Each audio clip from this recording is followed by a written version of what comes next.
Sa isang kulungan bakal ay may taong malungkot umiiyak. Ang tanong niya sa sarili ay kailan magigising na ng liwanag. Malayo ang iniisip at nakakuyong yaring mga palad. Bakit daw siya nagdurusa sa kasalanang di niya ginawa?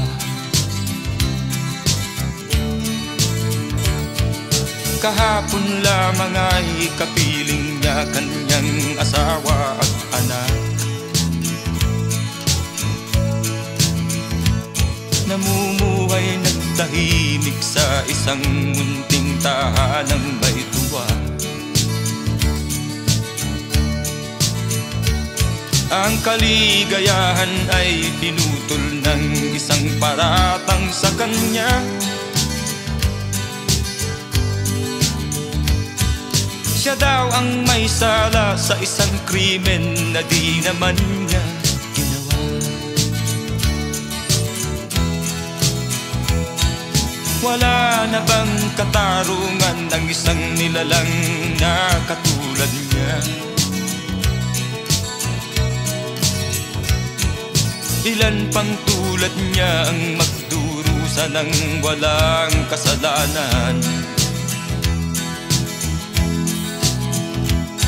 Di ba't ang batas natin pantay-pantay, walang mahirap mayaman?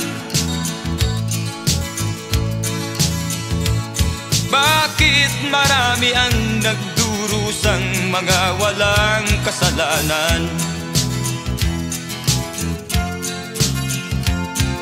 Mga ilang araw na lamang haharapin na niya ang bitayan. Paano niya isisigaw na siya'y sadyang walang kasalanan? Tanging ang Diyos lamang ang siyang saksi at siyang nakakaalam. Diyos na rin ang siyang bahalang maningil kung sinong may kasalanan.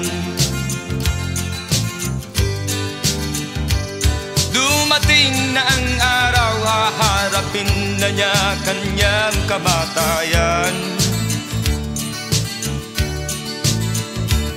Sa isang upo ang bakal na kay dami ng buhay na inutang. O ang batas ng tao kung minsan ay di mo maintindihan. Ilan pang tulad niya ang magdurusa ng walang kasalanan?